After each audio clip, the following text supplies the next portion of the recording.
దగ్గర నుంచి చూసేవాళ్ళు కాబట్టి ఇప్పుడు మీరు చెప్తున్నారు ఆయన ఆహార్యం కానీ గొంతు కానీ ఎలా ఉంటుందని చెప్తున్నారు.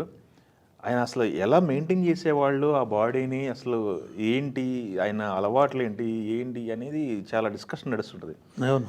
మీరు దగ్గర నుంచి అన్నీ చూశారు కాబట్టి ఏం చెప్తారు సార్ ఆయన ఆహార్యం గురించి, ఆయన అలవాట్ల గురించి, ఆయన పద్ధతుల గురించి? నాకు తెలిసి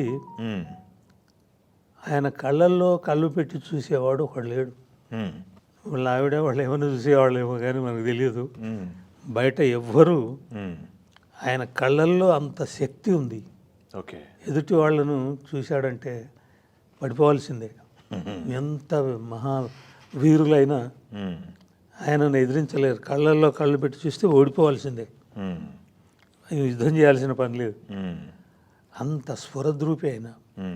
తర్వాత ఎవరిని కూడా చెడుగా మాట్లాడేవాడు కాదు. మేమేవో 1-2 సార్లు ఏదో చెప్పబోతే కూడా ఇట్లా అనేవాడు. కానీ వేరే వాళ్ళ గురించి ఏదైనా ప్రస్తావన వస్తే మాట్లాడేవాళ్ళు కాదు. కొంచెం చెడుగా మాట్లాడడం అంటే వాళ్ళని గురించి వేరే విధంగా చెప్తే ఒప్పుకునేవాడు కాదు. అట్లా చాలామంది ఎంకరేజ్ చేస్తారు నాకు తెలిసి. ఓకే. వీరిలో మాత్రం అది లేదు. అది లేదు కాబట్టే ఏ సినిమా అయినా అన్ని సినిమాలు ఓపిక లేకుండా తీరిక లేకుండా ఒప్పుకునేవాడు ప్రోగ్రామ్స్.